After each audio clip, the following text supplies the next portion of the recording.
Bismillahirrahmanirrahim. Assalamualaikum warahmatullahi wabarakatuh. Raditu billahi rabba wa bil islami dina wa bi Muhammadin nabiyya wa rasula. Rekan-rekan para mahasiswa yang saya hormati, pada pertemuan kali ini kita akan mendiskusikan tentang hakikat realitas dalam perspektif mazhab-mazhab penelitian pendidikan, atau kita akan memperbincangkan tentang perdebatan tentang hakikat realitas di kalangan mereka. Pertanyaan pertama yang muncul adalah mengapa muncul sejumlah mazhab atau aliran penelitian pendidikan yang antara satu dengan yang lainnya berbeda, sehingga kita mengenal setidaknya ada tiga mazhab penelitian. Yang pertama adalah mazhab critical realism yang diwakili oleh paradigma positivisme dan post positivisme. Yang kedua ada mazhab relativisme yang diwakili oleh mazhab konstruktivisme interpretif atau biasa juga disebut dengan naturalisme. Dan yang terakhir adalah mazhab historical realism yang diwakili oleh mazhab kritis. Nah, perbedaan di kalangan aliran atau mazhab penelitian pendidikan ini antara lain disebabkan oleh perbedaan mereka dalam memahami realitas atau perbedaan mereka terkait dengan aspek ontologi penelitian pendidikan. Yang kedua, perbedaan mereka terhadap kedudukan peneliti dalam penelitian atau dalam diskusi yang kemarin disebut sebagai aspek epistemologi penelitian pendidikan. Dan yang terakhir, perbedaan mereka dalam memahami kedudukan nilai, kedudukan etika termasuk agama dalam aktivitas penelitian pendidikan atau yang biasa disebut sebagai perdebatan dimensi ontologi penelitian. Nah, pada pertemuan kali ini kita akan memperbincangkan yang pertama terlebih dahulu, yaitu perdebatan di kalangan para pemikir di bidang penelitian pendidikan tentang hakikat realitas dalam perspektif penelitian pendidikan. Yang pertama, hakikat realitas dalam perspektif mazhab critical realism yang diwakili oleh paradigma positivisme dan post positivisme. Mereka berpandangan bahwa realitas itu tunggal. Kemudian realitas itu mereka adalah tangible atau nyata, jelas, terang, berwujud, dan bisa diraba. Lalu mereka juga memahami realitas adalah sesuatu yang fragmentable, bisa dipecah-pecah. Dan yang terakhir, realitas dalam perspektif mazhab positivisme dan post positivisme adalah reduktif, bahwa realitas bisa disederhanakan, bahwa realitas yang kompleks bisa direduksi menjadi bagian-bagian yang lebih kecil, yang lebih spesifik. Kemudian selain itu, mereka juga memandang bahwa realitas itu adalah convergent. Convergent artinya dari banyak menuju ke satu. Inilah yang kemudian nanti melahirkan apa yang disebut dengan kemampuan mazhab positivisme dan post positivisme untuk menghasilkan generalisasi dalam penelitian. Karena mereka memandang bahwa realitas pada hakikatnya adalah convergent. Kemudian dalam perspektif mazhab ini juga disebutkan bahwa realitas pada hakikatnya terpisah dari subjek peneliti. Jadi realitas itu ada di luar peneliti. Realitas tidak bergantung kepada subjek peneliti. Keberadaan realitas tidak bergantung kepada subjektivitas dan mental peneliti. Karena realitas itu tunggal atau single, maka penelitian terhadap suatu objek harus menghasilkan penjelasan yang tunggal. Penelitian terhadap suatu objek, terhadap suatu entitas itu harus menghasilkan penjelasan yang tunggal. Penafsiran dan penjelasan yang berbeda-beda atas suatu realitas itu dipandang sebagai dipandang sebagai error atau kesalahan. Kemudian karena realitas itu tangible, nyata, jelas, bisa diraba, berwujud, maka penjelasan atas realitas harus bisa menghasilkan pengetahuan atau kebenaran objektif. Inilah yang menjadi tujuan penelitian dari mazhab positivisme atau positivisme, bahwa penelitian harus bisa menghasilkan kebenaran objektif, bahwa penelitian ilmiah harus bisa menghasilkan pengetahuan objektif. Kemudian karena realitas itu fragmentable, bahwa realitas itu terpecah-pecah, maka realitas yang kompleks atau realitas yang rumit itu bisa dipecah, bisa direduksi, bisa dipisah-pisah menjadi bagian-bagian atau unit-unit yang lebih kecil. Memang biasanya mazhab positivisme dan post-positivisme itu biasanya melakukan penelitian itu tidak menjadikan realitas yang kompleks, yang rumit. Biasanya mereka mereduksi realitas. Biasanya mereka memilah-milah realitas menjadi bagian-bagian yang lebih kecil. Bagian-bagian yang lebih kecil inilah yang dicoba untuk dijelaskan oleh mereka.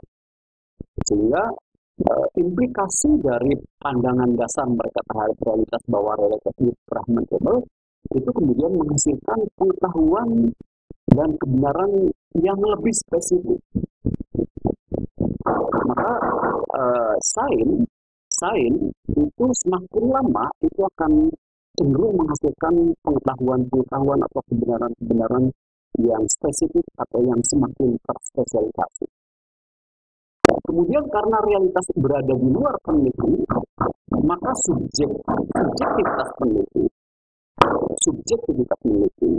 mental peneliti itu harus disingkirkan jauh-jauh dari aktivitas penelitian. Itulah pandangan dasar mazhab positivisme dan post-positivisme terhadap hakikat realitas. Bahwa realitas pada hakikatnya adalah tunggal, sehingga penjelasan terhadap realitas, suatu objek realitas harus menghasilkan kesimpulan yang tunggal, bahwa realitas itu adalah tangible, nyata, jelas, terang, berwujud, dan dapat diraba, sehingga penelitian terhadap suatu objek itu harus bisa menghasilkan pengetahuan atau kebenaran objektif. Kemudian realitas itu fragmentable, reduktif, sehingga realitas yang kompleks, realitas yang rumit itu perlu dipecah, perlu dipilah-pilah menjadi bagian-bagian yang lebih spesifik, yang lebih kecil. Kemudian mereka juga memandang bahwa realitas itu adalah convergent, bahwa realitas itu harus menghasilkan dari banyak menuju kepada kesatuan. Seperti yang tadi katakan, inilah yang kemudian mereka memandang bahwa penelitian ilmiah seharusnya bisa menghasilkan generalisasi.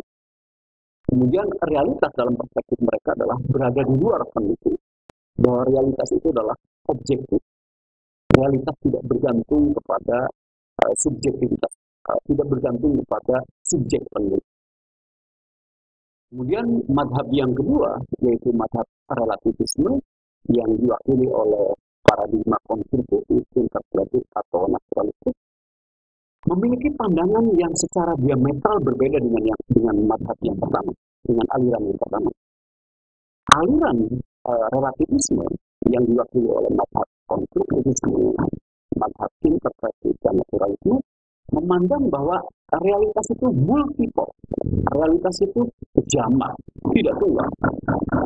Realitas itu intangible, realitas itu tidak nyata, terkadang tidak berwujud, tidak jelas, tidak terang. Kemudian dalam perspektif mereka, realitas juga divergent, bahwa realitas itu berbeda-beda, berlainan, tidak sama. Kemudian mereka juga memandang realitas itu holistik, menyeluruh, keseluruhan, bahwa realitas tidak bisa direduksi menjadi bagian-bagian yang lebih kecil. Untuk memahami realitas, untuk memahami bagian suatu realitas, maka keseluruhannya harus dipahami. Kemudian mereka juga memandang bahwa realitas itu adalah konstruktif. Realitas itu dikonstruksi oleh mental manusia.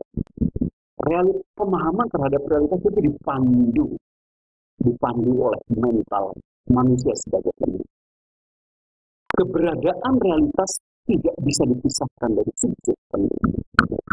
Persepsi, cara pandang, paradigma yang dibangun selama bertahun-tahun melalui proses panjang dari latar belakang pendidikan peneliti, latar belakang sosial, budaya, ekonomi, politik peneliti, latar belakang keyakinan dan keagamaan peneliti, itu tidak sama sekali bisa disingkirkan ketika seseorang berupaya untuk memahami realitas. Bahwa ketika seseorang memahami realitas, maka subjektivitasnya, persepsinya, cara pandangnya, paradigma berpikirnya, itu tidak bisa sama sekali lepas dalam proses memahami realitas. Nah, karena realitas multiple, maka paradigma konstruktivis, paradigma interpretif, paradigma naturalisme berpandangan bahwa variasi pemaknaan, variasi penafsiran, dan variasi penjelasan seseorang dan orang lain atas suatu realitas menjadi sangat mustahil. Bahwa perbedaan pemaknaan, perbedaan penafsiran, perbedaan penjelasan atas suatu realitas itu menjadi sangat mungkin terjadi. Itu menjadi sesuatu yang sangat mustahil. Kemudian karena realitas itu intangible, tidak nyata, tidak jelas, maka sulit sekali menemukan penjelasan tunggal atas suatu realitas. Kita akan selalu kita akan selalu memperoleh penjelasan yang berbeda-beda atas suatu realitas yang intangible. Kemudian karena realitas itu divergent, karena realitas itu berbeda-beda, maka terhadap objek yang sama, individu yang sama, akan dipersepsi, dipahami secara berbeda-beda. Misalnya, saya memiliki satu gelas air kopi panas. Mungkin sekali menurut saya, rasa kopi itu terlalu manis. Tapi mungkin menurut orang lain, rasa satu gelas kopi itu tidak manis atau kurang manis. Atau misalnya suatu peristiwa itu akan dipersepsi, akan dimaknai secara berbeda oleh orang-orang yang berbeda yang menyaksikan peristiwa yang sama. Orang-orang yang menyaksikan peristiwa yang sama, mungkin sekali mereka akan memahami peristiwa tersebut secara berbeda-beda. Kemudian ketika mereka menjelaskan peristiwa tersebut pada orang lain juga bisa berbeda-beda. Atau misalnya seorang tokoh yang sama itu sangat mungkin akan dipersepsi secara berbeda-beda oleh orang yang memiliki cara pandang, oleh orang yang memiliki paradigma yang berbeda. Misalnya Donald Trump misalnya, itu oleh para pendukungnya akan dipandang sebagai orang yang patriotik, orang yang mencintai negaranya, orang yang berjuang demi kemajuan bangsanya. Tetapi bagi orang yang memiliki cara pandang yang berbeda, bagi orang yang memiliki paradigma yang berbeda, mungkin sekali Donald Trump dipandang sebagai tokoh yang rasialis, yang diskriminatif, yang mendukung supremasi kulit putih dan seterusnya. Terhadap tokoh yang sama, itu mungkin sekali akan ditafsirkan, akan dipahami secara berbeda-beda oleh orang yang memiliki paradigma, orang yang memiliki perspektif, orang yang memiliki cara pandang yang berbeda-beda. Nah, karena realitas itu holistik atau menyeluruh, maka pemaknaan dan penjelasan atas suatu realitas tidak bisa hanya atas bagian-bagiannya saja. Memahami bagian hanya mungkin bisa dilakukan kalau keseluruhannya juga dipahami. Ini yang dimaksud dengan holistik. Maka biasanya dalam penelitian-penelitian yang menggunakan paradigma konstruktivistik, penelitian-penelitian yang menggunakan paradigma interpretif atau naturalisme yang biasanya ada dalam pendekatan-pendekatan penelitian kualitatif, biasanya entitas yang diteliti itu biasanya tidak hanya bagian dari entitas tersebut, tapi biasanya entitas tersebut tersebut sebagai keseluruhannya yang diteliti. Jadi bukan hanya bagian-bagiannya, karena mereka meyakini bahwa memahami bagian hanya mungkin kalau keseluruhannya dipahami. Kemudian yang berikutnya adalah karena realitas itu konstruktif, karena realitas itu dikonstruksi oleh mental manusia, oleh mental peneliti, maka realitas tidak dapat dipisahkan dari mental manusia yang mengonstruksinya. Realitas sangat dipengaruhi oleh mental manusia yang membangun, yang memahami, yang menjelaskan realitas itu. Idea manusia akan menentukan bagaimana suatu realitas dipahami dan dijelaskan. Idea manusia akan menentukan bagaimana seseorang memahami, meneliti, dan menjelaskan realitas. Mode of thinking, cara berpikir seseorang, latar belakang pendidikan seseorang, latar belakang sosial seseorang, latar belakang ekonomi seseorang, latar belakang politik seseorang, latar belakang ideologi seseorang, keyakinan agama seseorang, itu akan menuntun bagaimana seseorang memahami realitas dan menjelaskan realitas pada saat dia melakukan penelitian ini. Jadi dalam perspektif ini realitas memang tidak terpisah dari subjek yang ini. Realitas sangat bergantung kepada subjek dan mental peneliti.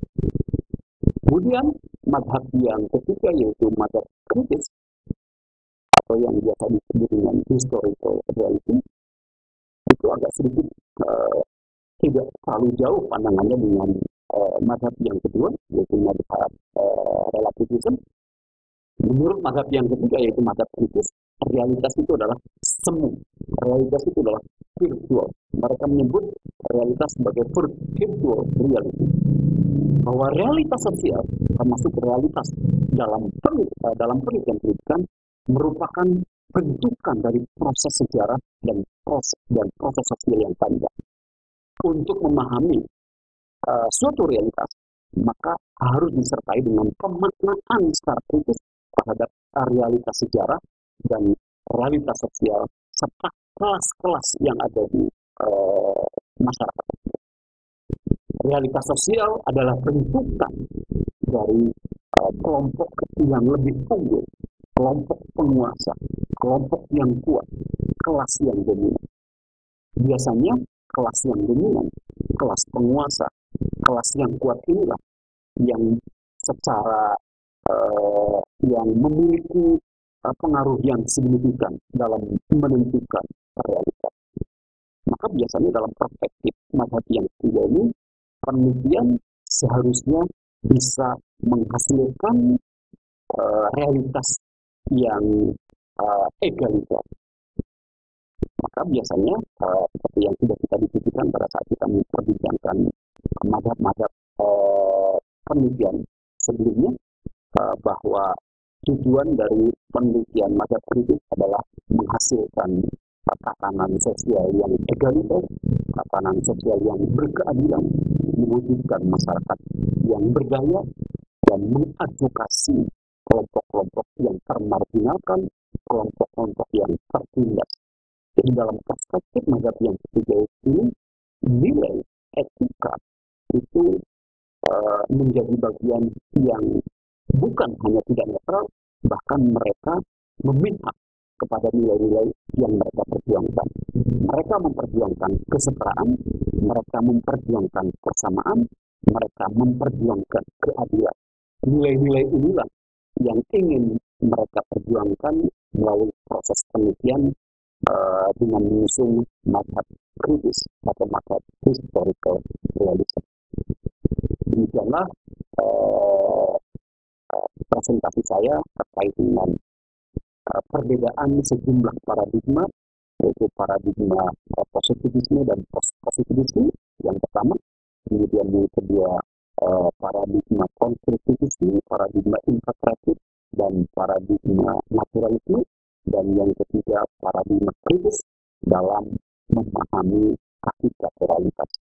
Perlu saya sampaikan bahwa pemaknaan terhadap realitas yang berbeda-beda ini itu berimplikasi cukup serius terhadap operasionalitas, terhadap aktivitas penelitian, pada aktivitas penelitian yang lebih operasional.